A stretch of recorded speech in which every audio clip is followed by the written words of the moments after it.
सोमवार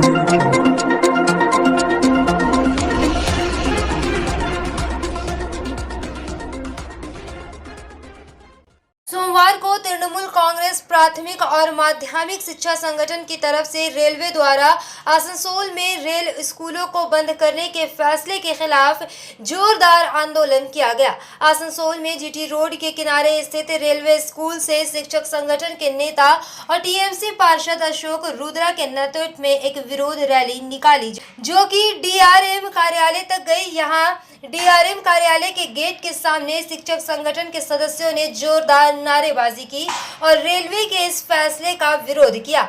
अशोक रुद्रा अपने वक्तव्य में ये साफ कर दिया कि तृणमूल कांग्रेस पर प्राथमिक और माध्यमिक शिक्षा संगठन किसी भी कीमत पर इन स्कूलों को बंद करने नहीं देगा। उन्होंने कहा कि इस सिलसिले में मंत्री मलय घटक ने डीआरएम और पश्चिम बर्धमान जिला शासक से बैठक की है और तृणमूल कांग्रेस शिक्षक संगठन रेलवे को अपने फैसले को वापस लेने के लिए वादे करके रहेंगे। वहीं उनका कहना है कि जिस तरह से रेलवे द्वारा एक तरफ फैसला लिया गया और एक निजी स्कूल को रेलवे के स्कूलों में प्रवेश कराने की कोशिश की जा रही है वे अनुचित है। उन्होंने कहा कि रेलवे भारत की लाइफलाइन है और इस तरह से वे बच्चों के भविष्य के साथ खिलवाड़ नहीं कर सकती। इस मौके पर तृणमूल प्राथमिक और माध्यमिक शिक्षा संगठन के तमाम पदाधिकारी और सदस्यगण भी उपस्थित थे। वहीं इस विरोध रैली को देखते हुए रेलवे की तरफ से सुरक्षा के कड़े इंतजाम किए गए थे। इसके उपरांत आसनसोल नगर निगम के चेयरमैन अमरनाथ चटर्जी, अभिजीत घटक, वसीमुल हक, अशोक रुद्रा और उत्पल सेना के नेतृत्व में प्रदर्शनकारियों की तरफ से एक प्रतिनिधि मंडल ने डीआरएम प्रमानंद शर्मा से मुलाकात की। इस प्रतिनिधि मंडल ने डीआरएम से अपील की कि रेलवे के इन स्कूलों को बंद ना किया जाए क्योंकि ये स्कूल आसनसोल की धरोहर है और इन स्कूलों में हजारों की संख्या में बच्चे पढ़ाई करते हैं। ऐसे में अचानक इन स्कूलों को बंद कर देने का मतलब इनके भविष्य के साथ खिलवाड़ करना होगा। আমরা স্যারের সাথে কথা বলবো, স্যারকে রিকোয়েস্ট করবো আমাদের কথা যেন শোনেন। আপনার নাম? আমার নাম তপতি মাঝি। আমার বাচ্চা দেখুন ওখানে বসে আছে, এক সপ্তাহ ইনফেকশন হয়েছে চোখে, ওষুধ লাগিয়ে ওখানে গরমে আমার বাড়িতে কেউ নেই যে আমি বাচ্চাকে রেখে আসবো। আমার বাচ্চাকে বাধ্য হয়ে আসতে নিয়ে আসতে হয়েছে। যাবে আজ কটা দিন ধরে এখানে ঘুরছি, কোনো রেজাল্ট নেই।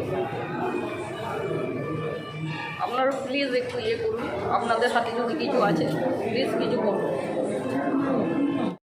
बंद होने के बारे में मालूम हुआ तो आज से 3-4 दिन पहले हम लोगों ने पीस इंडिया इंटरनेशनल एनजीओ की तरफ से रेलवे मिनिस्ट्री को लेटर लिखे। रेलवे मिनिस्ट्री ने इसको यहाँ डीआरएम ऑफिस में फॉरवर्ड किए हैं और हम लोग कंटिन्यू इसके अलावा हम लोग सिग्नेचर पटिशन का भी अभियान चला रहे हैं। किसी भी तरीक़े से हम लोग ये स्कूल को बंद होने नहीं देंगे क्योंकि ये बच्चों के भविष्य की बात है और इसके लिए हम लोग जितना प्रयास है अपने पीस इंडिया इंटरनेशनल एनजीओ की तरफ से कर रहे हैं। हर तरफ से हम लोगों को रिस्पांस मिल रहा है, पेरेंट्स का भी हम लोगों को पूरा सपोर्ट मिल रहा है। इसके अलावा हमारे यहाँ पे आसनसोल के जितने भी लोग हैं उनका भी जो हम लोगों को पूरा सपोर्ट मिल रहा है और हर तरफ से सिग्नेचर पटिशन जो हम लोगों ने बढ़ाया है तो हर तरफ पूरी तरीक़े से कामयाब होंगे। किसी तरह का हम लोग भी कोई भी कसर बाकी नहीं छोड़ेंगे, मगर कोई भी हाल में ये स्कूल को हम लोग बंद होने नहीं देंगे।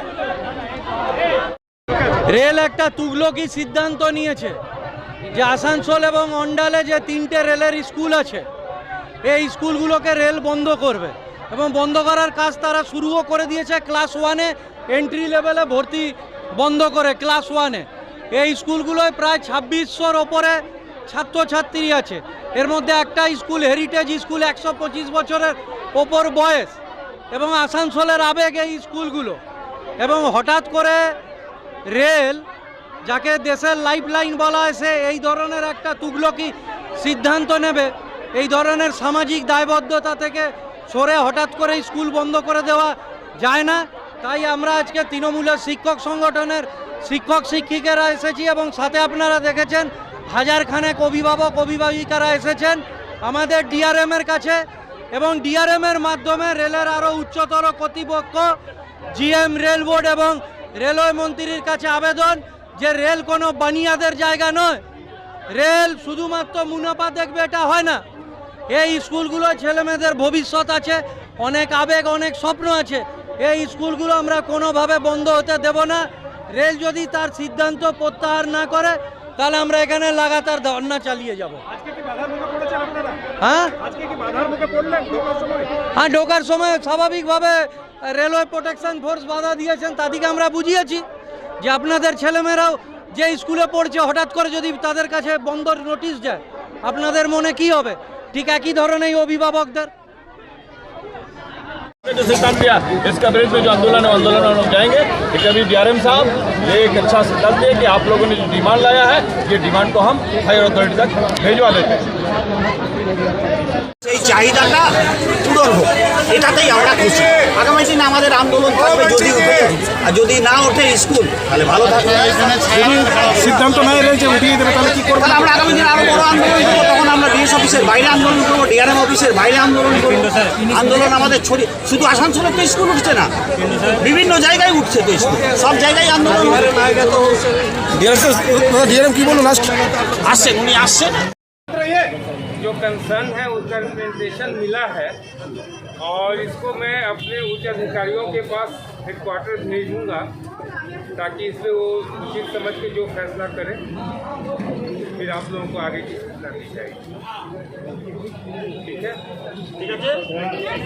আপনারা বলেছিলেন ডিআরএম সাহেবকে আনার জন্য, আপনাদের যারা প্রতিনিধি গেছিলেন তারা দীর্ঘক্ষণ ধরে ডিআরএম সাহেবের সাথে কথা বলেছেন, বিস্তারিতভাবে আপনাদেরকে বলবেন। ডিআরএম সাহেব এই বিষয়টা নিয়ে ওপরে যারা হায়ার কর্তৃপক্ষ তাদেরকে জানিয়েছেন, পাঠাবেন। ডিআরএম সাহেব ব্যক্তিগতভাবে আপনাদের পাশে আছেন।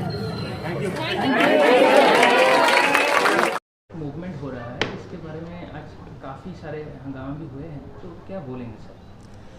देखिए, जैसा कि आप जानते हैं रेलवे का मुख्य काम पैसेंजर और माल ढुलाई का है और इसी के तहत रेलवे की व्यवस्था को सुधारने के लिए ये नीतिगत फैसला लिया गया है कि जो रेलवे से संबंधित चीज़ें नहीं हैं उनसे रेलवे अपने आप को समेटेगी। अब इसी नियम नीति के तहत हम लोग स्कूल से अपने आप को विड्रॉ कर रहे हैं, क्योंकि हमारे पास न शिक्षा के से संबंधित कोई एक्सपर्टाइज है, ना ही हमारे पास उस ढंग की मैनेजमेंट है जो कि एजुकेशंस को अच्छी क्वालिटी और आज के जो डिमांडिंग दौर है उसमें हम दे सकें। इसीलिए ये तय किया गया है कि रेलवे अब धीरे धीरे अपने स्कूलों को बंद करेगी। ये बोर्ड का नीतिगत फैसला है जिसके तहत पूरे भारत के रेलवे स्कूलों के साथ ये प्लान किया जा रहा है। सर, ये एक गवर्नमेंट सेक्टर है, तो जब ये हुआ था रेलवे स्कूल चालू हुआ था तब एक पब्लिक एक रिस्पॉन्सिबिलिटी था सोसाइटी के लिए भी कि एजुकेशन बढ़ाया जाए। तो यह गार्जियन का डिमांड है कि हमारा इतना औकात नहीं है कि प्राइवेट स्कूल में हम जाके स्टूडेंट को पढ़ाएं, ये एक तकलीफ हो रहा है। इसके बारे में आप लोग उनका भविष्य के लिए कुछ सोच रहे हैं कि कौन का स्कूल में वो एडमिशन कर पाए, ऐसा कुछ? देखिए, हमने इस क्षेत्र के सारे स्कूलों से, और जब मैं सारे कह रहा हूँ तो सारे मतलब संपूर्ण, चाहे वो राज्य सरकार के स्कूल हों, चाहे वो प्राइवेट स्कूल हों, चाहे किसी दान पे चलने वाली संस्था के स्कूल हों, सभी स्कूलों से बातचीत करने की कोशिश की है ताकि इन बच्चों को सही जगह पे दिया जा सके। किसी भी बच्चे पे या किसी भी गार्जियन पे किसी भी प्रकार का कोई दबाव नहीं दिया जा रहा है कि आप अपने बच्चों को किसी विशिष्ट स्कूल में ले जाइए। और सच पूछे तो रेलवे प्रशासन इसमें सिर्फ एक फैसिलिटेटर की भूमिका अदा कर रहा है, स्कूल और पेरेंट्स के बीच में एक संवाद स्थापित करने की कोशिश कर रहा है। अंत फैसला जो लेना है वो बच्चों के संबंधित जो माता पिता पेरेंट्स गार्जियन हैं उन्हें ही लेना है और उनके निर्णय पे रेलवे कोई अपना निर्णय नहीं थोपेगा कि वो किस स्कूल में अपने बच्चे को ले जाना चाहेंगे।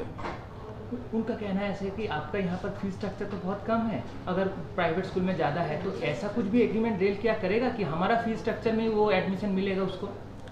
देखिए, ये हम नहीं कर सकते हैं क्योंकि कोई भी प्राइवेट स्कूल जो है वो अपने नियम से चलाया। जैसे मैंने आपको कहा कि हमारा किसी के साथ कोई ऐसा एग्रीमेंट कि मैं आपको अपने स्कूल के बच्चे दूंगा आप इसमें, ऐसा कुछ नहीं है। हम सिर्फ एक मध्यस्थ संवाद स्थापित करने की कोशिश कर रहे हैं बच्चों के गार्जियन और स्कूलों के बीच, ताकि फिर हर गार्जियन जो है वो स्वतंत्र रूप से अपने बच्चे के लिए जो उनको सबसे अच्छा फैसला लगे वो ले सके। सर मेरा आखिरी सवाल है कि जो टीचर है, जो आपका एम्प्लॉय है, उसके बारे में क्या कुछ डिसीजन हुआ है? देखिए, हमारे जो टीचर्स हैं, अभी जो एक नीति फैसला लिया जा चुका है कि अब हम लोग टीचर्स की बहाली नहीं करेंगे।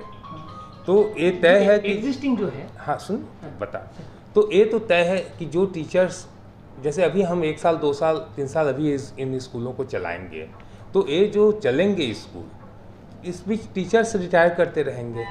हमारी कोशिश ये है कि हमारे जब टीचर रिटायर कर जाएंगे तो इन बच्चों को इन रेलवे स्कूलों में कौन पढ़ाएगा।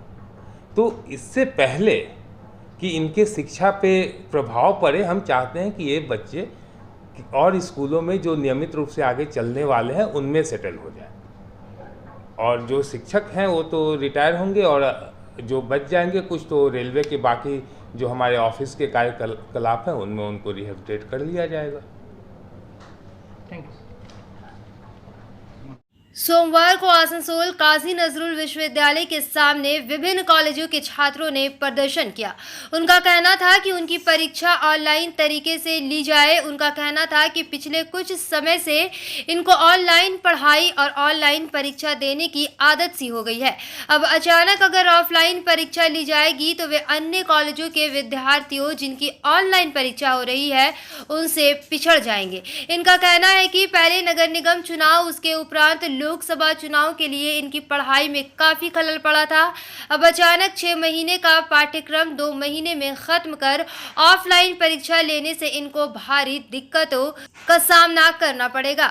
यही वजह है कि उन्होंने सोमवार को काजी नजरुल विश्वविद्यालय गेट के समक्ष प्रदर्शन किया और विश्वविद्यालय प्रशासन से मांग की कि ऑनलाइन नहीं ऑफलाइन तरीके से इनकी परीक्षा ली जाए। যেহেতু মিউনিসিপ্যালিটি ভোট ছিল সেই জন্য আমাদের ছুটি ছিল, আমাদের ক্লাস হয়নি।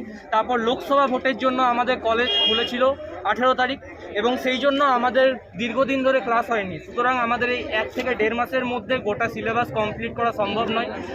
শিক্ষকরা হয়তো সেটা কমপ্লিট করে দিতে পারবেন কারণ তারা দীর্ঘদিন ধরে পড়াচ্ছেন, কিন্তু আমরা যেহেতু প্রথমবার পড়ছি সুতরাং আমাদের সময় দরকার হবে, ঠিক আছে। এবং দ্বিতীয়ত হচ্ছে যে অনেক ইউনিভার্সিটি এখানে আছে, যেমন MAKAUT university, Visvabharati open university, IIT Kharagpur, এরা অনলাইন এক্সাম কন্ডাক্ট করছেন। কিন্তু সেখানে যদি আমরা অফলাইন এক্সাম দিই তাহলে হয়তো ওরা অনলাইন এক্সামে পাবে 90% এবং আমরা হয়তো অফলাইন এক্সামে 40 থেকে 50% পাবো। সেখানে আমরা পরবর্তীকালে গিয়ে কম্পিট করতে কোনো দিক থেকে ওদের সাথে পারবো না। এবং যদি এটা কখনো অনেকে কম্পেয়ার করছেন যে 10-12 এর সঙ্গে, যেহেতু 10-12 অফলাইন এক্সাম দিয়েছে তাদের জন্য আমাদেরকে অফলাইন এক্সাম দিতে বলা হচ্ছে, কিন্তু এটা প্রথমত কোনোদিনও সম্ভব নয়। কারণ হচ্ছে 10-12 এর সঙ্গে গ্র্যাজুয়েশন 6 সেমিস্টারে কম্পেয়ার করা উচিত নয়। কারণ হচ্ছে 10-12 এর বলা হয়েছিল যে সিলেবাস কমিয়ে দেওয়া হবে এবং ওদের সিলেবাস কমিয়েও দেওয়া হয়েছে। তারপরেও ওদেরকে অনেক টাইম দেওয়া হয়েছে এবং ওদের এমসিকিউ পরীক্ষা হয়েছিল। তাছাড়া ওদেরকে বলা হয়েছিল যে পাস করিয়ে দেওয়া হবে, কিন্তু আমাদের এইরকম কোনো কিছু বলা হয়নি। সুতরাং আমরা অফলাইন এক্সাম দিতে পারবো না, ঠিক আছে। এবং তাছাড়াও আমরা যে এই দীর্ঘদিন ধরে অনলাইন মোডে পরীক্ষা দিয়ে এসেছি, এবার এটা হয়তো শুনতে খারাপ লাগবে কিন্তু আমাদের মধ্যে ওটা একটা হ্যাবিট চলে এসছে যে অনলাইন এক্সামে আমাদেরকে পরীক্ষাটা দিতে হবে। এবার হট করে যদি আমরা সেটা অফলাইনে শিফট করে দিই সেটা আমাদের পক্ষেও সম্ভব হবে না, কারণ আমরা স্টুডেন্ট, ঠিক আছে, আমাদেরও মাইন্ড খুব সীমিত। আমরা এবার তার মধ্যে থেকে পরীক্ষা দেওয়ার চেষ্টা করব, আর সেটা এত কম দিনের মধ্যে এত কম নোটিসে কিছুভাবেই সম্ভব নয়।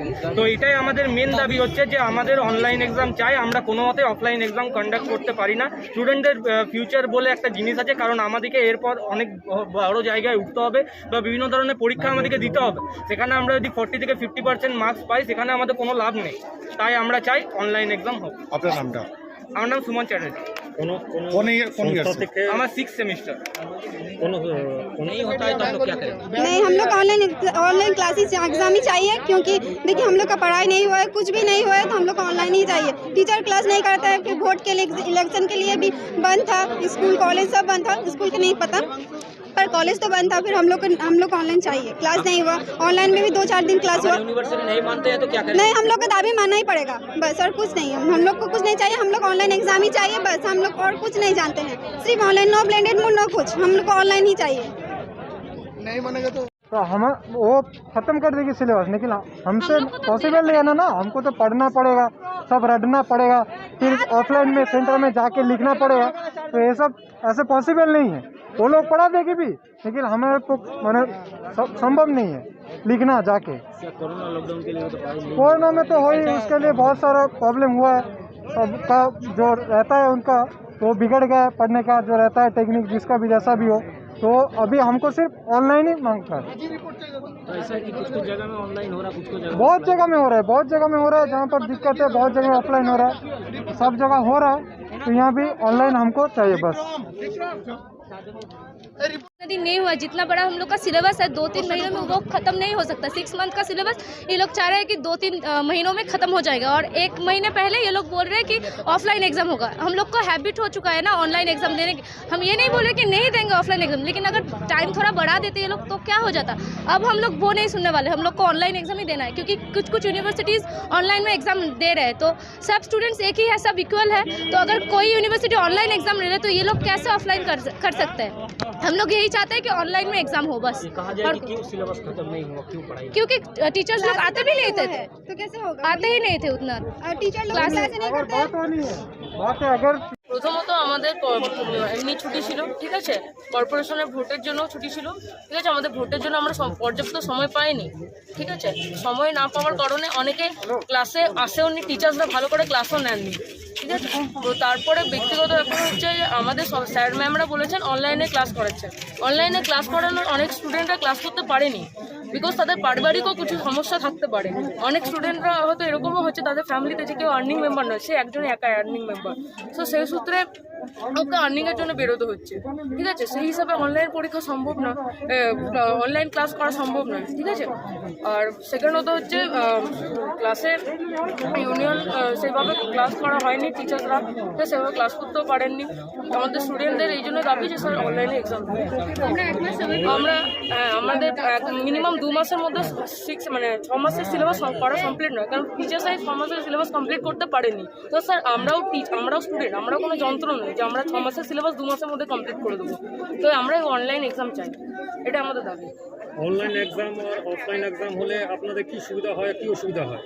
অনলাইন এক্সামের একটা সুবিধা হচ্ছে স্যার দেখুন, আমাদের যদি অনেকে, যেহেতু আমরা স্টুডেন্ট, ঠিক আছে স্যার, সেহেতু অনলাইন এক্সামের জন্য অনেকেই ভালোভাবে অফলাইন এক্সামের জন্য প্রিপেয়ার নয়, বিকজ করোনার জন্য আমাদের অনেক দিন ধরে মানসিক ভাবে সেরকম আমরা প্রস্তুত নই, ঠিক আছে, মেন্টালি প্রিপেয়ার নই। এবার স্যার 6 মাসের সিলেবাস যদি আমাদের গায়ে 2 মাসে চাপিয়ে দেওয়া হয় সেটা সম্ভব নয়, ঠিক আছে, কারণ টিচার্সরাও সেভাবে প্রিপেয়ার্ড না আমাদেরকে পড়ানোর জন্য, কারণ টিচার্সরা ক্লাসই আসে না, ঠিক আছে। তো সেইভাবে আমরা প্রিপেয়ার্ড নেই, আমরা ক্লাসও করতে পারিনি।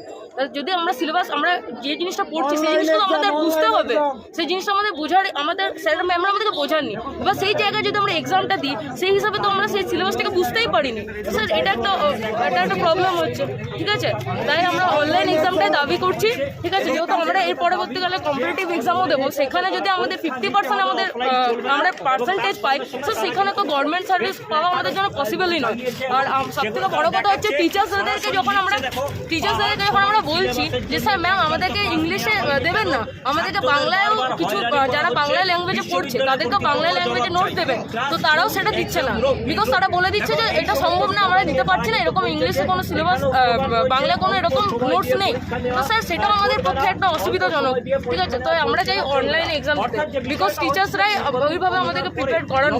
তাই আমরা নিজস্ব টাইমে ওরা যখন আসছেন তখন বলছেন আজ নয় কাল, এভাবে স্টুডেন্টদেরও হয়রানি, স্যার এত গরমে তারাও আসা যাওয়া করছে, তো আজ না হলে কাল, কাল না হলে পরশু, এইভাবে যদি ওরা ক্লাস নিয়েছে আর এই ক্লাস নেওয়ার পর ওরা বলছে যে 2 মাসের মধ্যে আমাদেরকে এক্সামটা দিতে, সেটা সম্ভব নয় স্যার। তাই আমরা চাই যে অনলাইনে এক্সাম।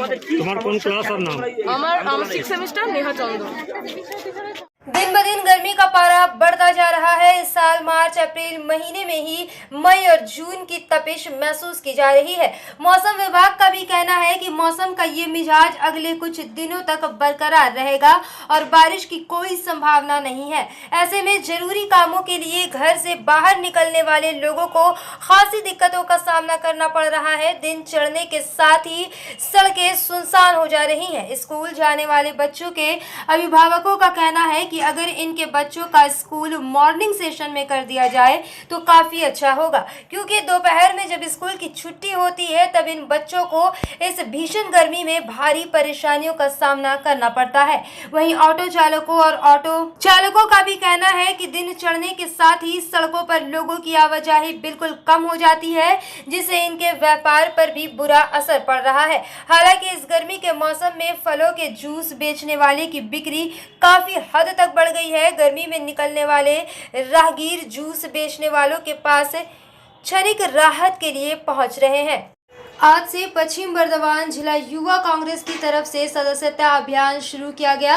इस संदर्भ में संगठन के पूर्व अध्यक्ष ने बताया कि आज से पश्चिम बर्धमान जिला युवा कांग्रेस की तरफ से सदस्यता अभियान की शुरुआत की गई है। आधिकारिक रूप से 5 मई से इसको पूरे जिले में शुरू किया जाएगा। उन्होंने बताया कि छत्तीसगढ़ से युवा कांग्रेस नेता आए हैं और उन्होंने ही आज से इस अभियान की शुरुआत की।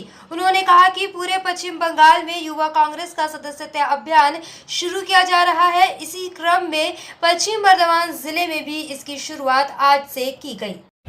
যুব কংগ্রেসের সারা পশ্চিমবাংলা জুড়ে আবার নতুন করে মেম্বারশিপ তৈরি হচ্ছে, তো সেই মেম্বারশিপ আজকে আমাদের পশ্চিম বর্ধমান জেলা যুব কংগ্রেসে ছত্তিশগড় থেকে মনীষ ভাই এসেছিলেন। উনি আজকে আমাদের পশ্চিম বর্ধমানে যুব কংগ্রেসের মেম্বারশিপ নতুন করে আবার চালু করলেন।